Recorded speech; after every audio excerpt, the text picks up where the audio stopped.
ఆంధ్రప్రదేశ్ న్యాయవాదులందరికీ నా నమస్కారం.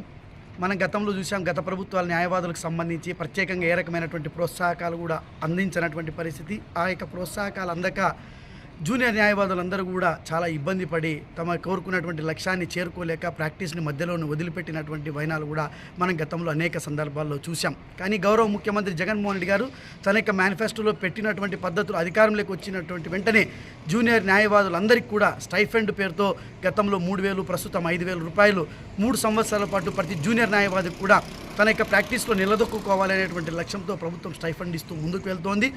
అంతేకాకుండా ఈరోజు అడ్వకేట్స్ కోఆపరేటివ్ బిల్డింగ్ సొసైటీలు అన్నింటినీ కూడా ఫామ్ చేసి ఆ యొక్క బిల్డింగ్ సొసైటీల ద్వారా ఈరోజు అర్హత ఉన్నటువంటి ప్రతి న్యాయవాదికి కూడా ఇంటి స్థలాన్ని ఈ ప్రభుత్వం మంజూరు చేయబోతోందని చెప్పేసి కూడా ఈ సందర్భంగా తెలియజేస్తూ అటువంటి జగన్మోహన్ రెడ్డి గారి ప్రభుత్వానికి అండగా నిలబడదాం. ఫ్యాన్ గుర్తుకు ఓటేసి వైఎస్ఆర్ కాంగ్రెస్ పార్టీ ఎంపీ అదేవిధంగా ఎమ్మెల్యే అభ్యర్థులను అఖండమైనటువంటి మెజార్టీతో గెలిపిద్దామని చెప్పి విన్నపించుకుంటూ మీ వెన్నపూస రవీంద్రారెడ్డి న్యాయవాది.